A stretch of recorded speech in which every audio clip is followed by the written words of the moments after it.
स्वागत है आप सभी लोगों का आज के इस वीडियो में। आज की इस वीडियो में हम आरपीएफ कांस्टेबल की जो हमारी सीरीज चल रही है उसका मॉक टेस्ट 5 हम डिस्कस करने वाले हैं। ग्रुप डी और एनटीपीसी वाले बच्चे भी इसे वीडियो को ज़रूर देखें। और आप सभी लोगों को हम बता दें, ये जो पीडीएफ होता है इस वीडियो का हम आपको टेलीग्राम चैनल पर प्रोवाइड कराते हैं। तो टेलीग्राम चैनल का लिंक आप लोगों को डिस्क्रिप्शन में और कमेंट बॉक्स में पिन कर रखा है, तो वहां से आप उसको ज्वाइन कर सकते हैं। और आज के वीडियो में हम आप लोगों को ई बुक का गिव अवे करने वाले हैं, जो कि हमारी पेड ई बुक है उसका हम गिव अवे करने वाले हैं। जो भी बच्चा कमेंट बॉक्स में हमारे 3 प्रश्न हम लास्ट में पूछेंगे उनका सभी का राइट आंसर देगा, तो उसमें से हम एक किसी बच्चे को रैंडम सेलेक्ट करेंगे और उसी को हम ये ई बुक जो है हमारी पेड ई बुक वो फ्री देंगे। तो पहला प्रश्न देखते हैं। आज हम पहला प्रश्न है हमारा, भारत की निम्नलिखित में से किस वर्ष की जनगणना में सर्वाधिक लिंगानुपात दर्ज किया गया था।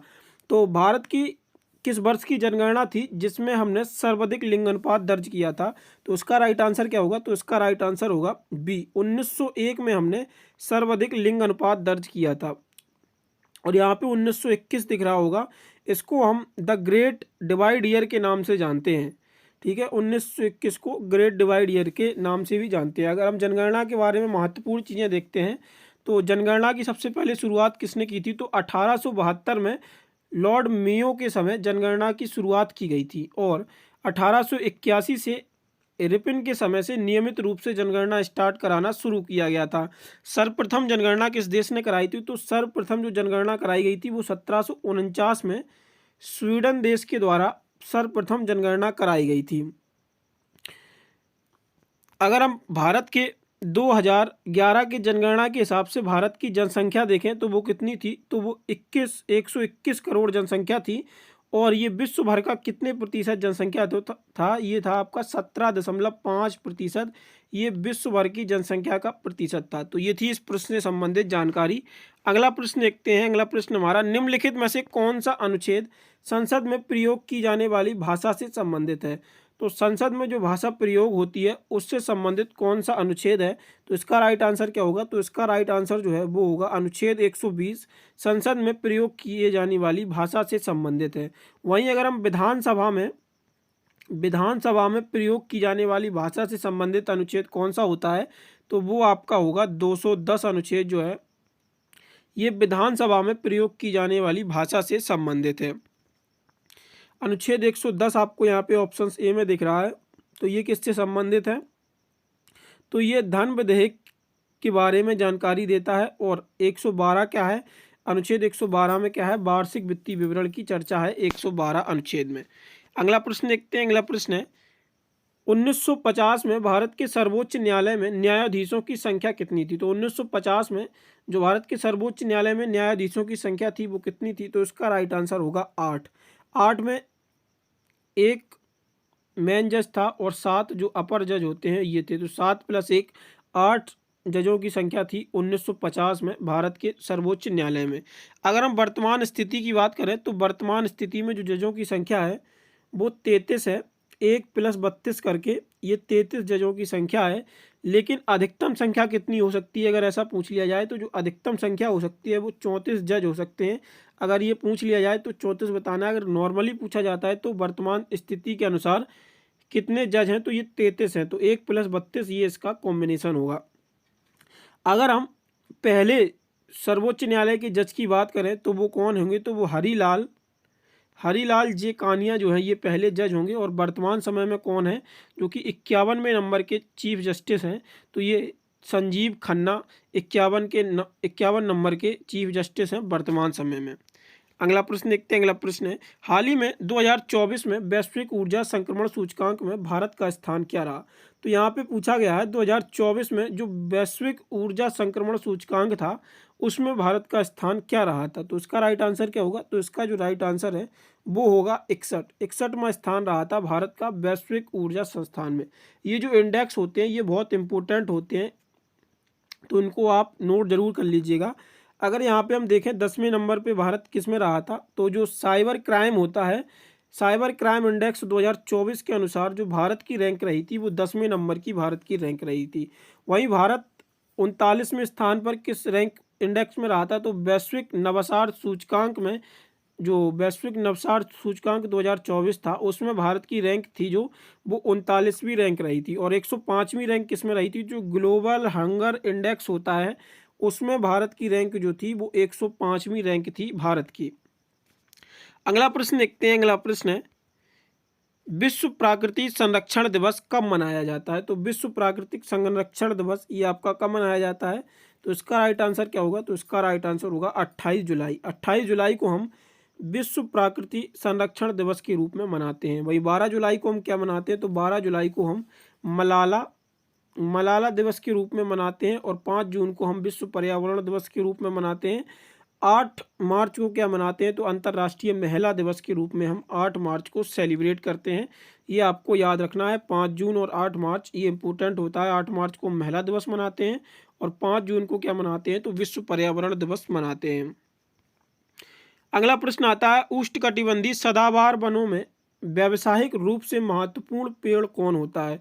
तो जो आपके उष्णकटिबंधीय सदाबहार पेड़ होते हैं इनमें जो व्यावसायिक के रूप से महत्वपूर्ण पेड़ होता है वो कौन सा होगा, तो इसका राइट आंसर होगा एबोनी, यानी कि आबनूस जो पेड़ होता है ये व्यावसायिक कारणों से महत्वपूर्ण पेड़ माना जाता है। अगला प्रश्न है हाल ही में किस भारतीय को यूएनएपी चैंपियंस ऑफ द अर्थ 2024 पुरस्कार से सम्मानित किया। ये इंपॉर्टेंट प्रश्न है। चैंपियंस ऑफ द अर्थ पुरस्कार से किसको सम्मानित किया गया, तो माधव गडगिल को चैंपियंस ऑफ द अर्थ पुरस्कार से सम्मानित किया गया। अगला प्रश्न देखते हैं भारत में देसी प्रेस अधिनियम किसने पेश किया था। तो भारत में जो देसी प्रेस अधिनियम था ये किसके द्वारा लाया गया था, तो इसका राइट आंसर क्या होगा, तो इसका राइट आंसर होगा लॉर्ड लिटन के द्वारा देसी प्रेस अधिनियम लाया गया था। वहीं अगर हम लिटन के अन्य कार्यों की बात करें तो लिटन के समय 1878 में ही सशस्त्र अधिनियम लाया गया था, और 1878 के समय ही अकाल आयोग की स्थापना की गई थी। रॉयल टाइटल अधिनियम 1876 में लिटन के समय ही लाया गया था। अगर हम विलिंगटन की बात करें तो जो विलिंगटन थे इन्होंने 1935 में जो भारत सरकार अधिनियम आया था उसको आकार देने में मदद की थी। अगला प्रश्न देखते हैं। अगला प्रश्न है हरिजन पत्रिका कब प्रकाशन किसने किया था। तो हरिजन पत्रिका जो है इसका प्रकाशन किसने किया था, इंपोर्टेंट प्रश्न है। हरिजन पत्रिका को हम बी आर अम्बेडकर से कभी भी रिलेट नहीं करेंगे। बी आर अम्बेडकर जो थे वो हरिजन शब्द के खिलाफ थे, तो यहाँ से एक आपको हिंट मिल गई। तो इसको किसने प्रकाशित किया था, तो ये महात्मा गांधी के द्वारा हरिजन पत्रिका को प्रकाशित किया गया था। अगर हम महात्मा गांधी की कुछ प्रमुख पत्रिकाएं देखें तो वो कौन सी थी, तो इसमें सबसे पहले आती है एक तो इंडियन ओपिनियन हो गई, नवजीवन दूसरी हो गई, तीसरी हो गई यंग इंडिया, और चौथी आपकी हरिजन है। तो कौन कौन सी थी महात्मा गांधी की प्रमुख पत्रिकाएं, इंडियन ओपिनियन, नवजीवन, यंग इंडिया और हरिजन। और महात्मा गांधी की पुस्तक कौन सी थी, तो महात्मा गांधी की जो पुस्तक थी वो थी सत्य के साथ मेरे प्रयोग, सत्य के साथ मेरे प्रयोग। अगली पुस्तक थी होम रूल इंडिया, और तीसरी जो पुस्तक थी वो थी आपकी हिंद स्वराज। और महात्मा गांधी से एक और संबंधित प्रश्न पूछ लिया जाता है कि महात्मा गांधी की जो सार्वजनिक सबसे पहले किस कार्यक्रम में दिखाई दिए थे, तो बनारस हिंदू यूनिवर्सिटी का जो उद्घाटन हो रहा था उस समय सबसे पहली पब्लिक अपीयरेंस दी गई थी महात्मा गांधी के द्वारा। अगला प्रश्न देखते हैं। अगला प्रश्न है जीडीपी का पूर्ण रूप क्या होता है। तो जीडीपी का पूर्ण रूप आपको बताना है क्या होता है, तो इसका राइट आंसर क्या होगा, तो जो इसका राइट आंसर है वो होगा सकल घरेलू उत्पाद, यानी कि ग्रॉस डोमेस्टिक प्रोडक्ट जो होता है वो जीडीपी का पूर्ण रूप होता है। अगला प्रश्न देखते हैं। अगला प्रश्न है मिट्टी में डैश नामक जैविक पदार्थ के भाग होते हैं, तो इसका राइट आंसर क्या होगा, तो इसका जो राइट आंसर है वो होगा आपका धूल। अगला प्रश्न देखते हैं। अगला प्रश्न है 1912 में डैश ने ओलंपिक खेलों में पहली बार भाग लिया था। तो पहली बार 1912 के ओलंपिक खेलों ने किस में भाग लिया था, तो महिलाओं के द्वारा 1912 के ओलंपिक में पहली बार भाग लिया गया था। अगर हम ओलंपिक से संबंधित महत्वपूर्ण प्रश्न देखें तो सबसे पहले आधुनिक ओलंपिक कब हुए, तो ये आपके 1896 ग्रीस एथेंस में सबसे पहले आधुनिक ओलंपिक हुए। अगर हम भारत की बात करें तो भारत ने पहली बार ओलंपिक खेलों में कब हिस्सा लिया था, तो ये 1900 में हिस्सा लिया था भारत ने, लेकिन इस समय भारत का कोई भी खिलाड़ी नहीं था। तो 1900 में भारत की तरफ से किसने भाग लिया था, तो नॉर्मन पिचर्ड जो थे वो भारत की तरफ से 1900 में भाग लिया था, लेकिन 1920 में, किसमें, 1920 में भारत ने आधिकारिक रूप से अपना दल भेजा था ओलंपिक में। ये भी आपको याद रखना है। और अगर ऑप्शन में आपको 1920 दिख जाता है कि भारत ने पहली बार ओलंपिक में, तो 1920 ही सही होगा, क्योंकि फिर वहाँ पे 1900 नहीं दिया होगा। इन दोनों में से एक ही आंसर, एक ही ऑप्शन में आएगा, या तो 1900 आएगा या तो फिर 1920 आएगा। अगला प्रश्न है, निम्नलिखित में से कौन सा राज्य तीर्थ स्थल के तीर्थ स्थान पर स्थित है? तो इसका राइट आंसर क्या होगा? तो इसका जो राइट आंसर होगा वो आपका होगा असम। असम में अगर महत्वपूर्ण मंदिरों की बात करें तो वो आता है आपका एक कामाख्या देवी मंदिर। कामाख्या देवी मंदिर में ही अम्बुबाची मेला लगता है, और कामाख्या देवी मंदिर जो है ये आपकी जो भारत में 51 शक्तिपीठ है उनमें से एक मंदिर है, कामाख्या देवी मंदिर। और अगला जो मंदिर है वो भी बहुत इंपॉर्टेंट है असम का, वो है नवग्रह मंदिर। ये आपका असम में स्थित है। अगला प्रश्न देखते हैं। अगला प्रश्न है, पीएम उज्ज्वला योजना डैश से संबंधित है? तो पीएम उज्ज्वला योजना जो है ये बीपीएल यानी कि बिलो पॉवर्टी लाइन महिलाओं को एलपीजी कनेक्शन से संबंधित पीएम उज्ज्वला योजना थी। इसकी शुरुआत कब की गई थी? तो इसकी शुरुआत 1 मई 2016 को पीएम उज्ज्वला योजना की शुरुआत की गई थी। अगर पीएम उज्ज्वला योजना 2.0 पूछ लिया जाए, इसकी शुरुआत कब की गई थी? तो 10 अगस्त 2021 को पीएम उज्ज्वला योजना 2.0 की शुरुआत की गई थी। और पीएम उज्ज्वला योजना की शुरुआत कब की गई थी? तो 1 मई 2016 को इसकी शुरुआत की गई थी। उज्ज्वला योजना 2.0 की शुरुआत महोबा उत्तर प्रदेश से इसकी शुरुआत की गई थी। द्वितीय गोलमेज सम्मेलन कहाँ पर हुआ था? तो जो गोलमेज सम्मेलन हुए थे आपके, वो तीनों के तीनों ही गोलमेज सम्मेलन लंदन में हुए थे। यहाँ पे कंफ्यूज नहीं होना है पहला दूसरा तीसरा कहाँ हुआ था। तो जो तीनों ही थे वो लंदन में हुए थे। यहाँ पे ऑप्शन में आपसे प्रश्न में पूछा गया द्वितीय कहाँ हुआ था, तो ये भी आपका लंदन में होगा। तो 3 गोलमेज सम्मेलन हुए, मुख्यतः 1930 में हुआ, 31 में हुआ, 32 में हुआ। और तीनों में भाग किसने लिया, ये प्रश्न पूछा जाता है। तो BR अम्बेडकर ने लिया। पहले में भाग किसने लिया था? तो मोहम्मद अली जिन्ना ने लिया था। और दूसरे में भाग किसने लिया था कांग्रेस की तरफ से? तो वो महात्मा गांधी ने भाग लिया था। ये प्रश्न आपका गोलमेज सम्मेलन से बन जाता है, इंपोर्टेंट बनता है। तीनों में BR अम्बेडकर ने, पहले में मोहम्मद अली जिन्ना ने, और दूसरी गोलमेज सम्मेलन में कांग्रेस की तरफ से महात्मा गांधी ने भाग लिया था। अगला प्रश्न देखते हैं। अगला प्रश्न है, निम्नलिखित में से कौन पेट्रोलियम निर्यातक देश है ओपेक यानी कि ओपेक का सदस्य है? तो यहाँ पे आपको ओपेक का सदस्य बताना है कौन सा है। तो इसका राइट आंसर क्या होगा? तो इसका राइट आंसर जो है वो लीबिया जो है वो ओपेक का सदस्य है। बाकी भारत, अमेरिका और दक्षिण अफ्रीका जो है ये आपके ओपेक के सदस्य नहीं है। ओपेक जो है पेट्रोलियम निर्यातक देशों का संगठन होता है, और इसमें टोटल 12 देश हैं वर्तमान स्थिति के अनुसार। और इसकी शुरुआत कब हुई थी? तो जो बगदाद सम्मेलन हुआ था, कौन सा बगदाद सम्मेलन जो हुआ था उसमें 1960 में ओपेक की शुरुआत की गई थी।